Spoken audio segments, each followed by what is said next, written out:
Hi friends, ఈరోజు కొట్టిన భారీ వర్షానికి చేపలు చిన్న కాలువ నుంచి రోడ్డు మీదకి వచ్చాయి. అందులో ఇది చూస్తుంటే చాలా ఇంట్రెస్టింగ్ ఉన్నది.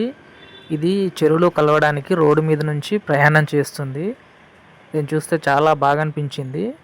కానీ చెరువు చాలా దూరంలో ఉండడం వల్ల ఇది ఒకవేళ ఇలాగే రోడ్డు మీద వెళ్తే చనిపోవడం గ్యారంటీ. సో నేనేం చేశానంటే దీన్ని పక్కనే ఉన్న చిన్న మడుగులోకి వేసే ప్రయత్నం చేస్తున్నాను. ఎందుకంటే మళ్ళీ వర్షం కొడితే గిట్లా చెరువులోకి వెళ్ళే ఛాన్స్ ఉంటుంది. కానీ ఇలా వెళ్ళడం మాత్రం చాలా కష్టం. సో నేను ఒక చిన్న ప్రయత్నం అయితే చేశాను ఇది చనిపోకుండా ఉండడానికి. ఇది పట్టుకుంటే దొరకడం లేదు, జారిపోతుంది. సో పక్కన ఉన్న మడుగులోకి విసిరేయాలనుకుంటున్నాను, విసిరేసాను. ఎందుకంటే అది నాకు దొరకడం లేదు. సో జారిపోతూ ఉంది. ఎంత పట్టుకున్నా కానీ అసలు చేతిలోకి జారిపోతుంది. మొత్తం జిగురు జిగురు ఉన్నది చేప మొత్తం. అది ఇప్పుడు బురద ముట్ట ఉన్నట్టున్నది. సో నా ప్రయత్నంగా నేను పక్కన ఉన్న మడుగులోకి మ్యాక్సిమం ఎంత దొరికితే అంత అటు మడుగులోకి వేసే ప్రయత్నం చేస్తున్నాను.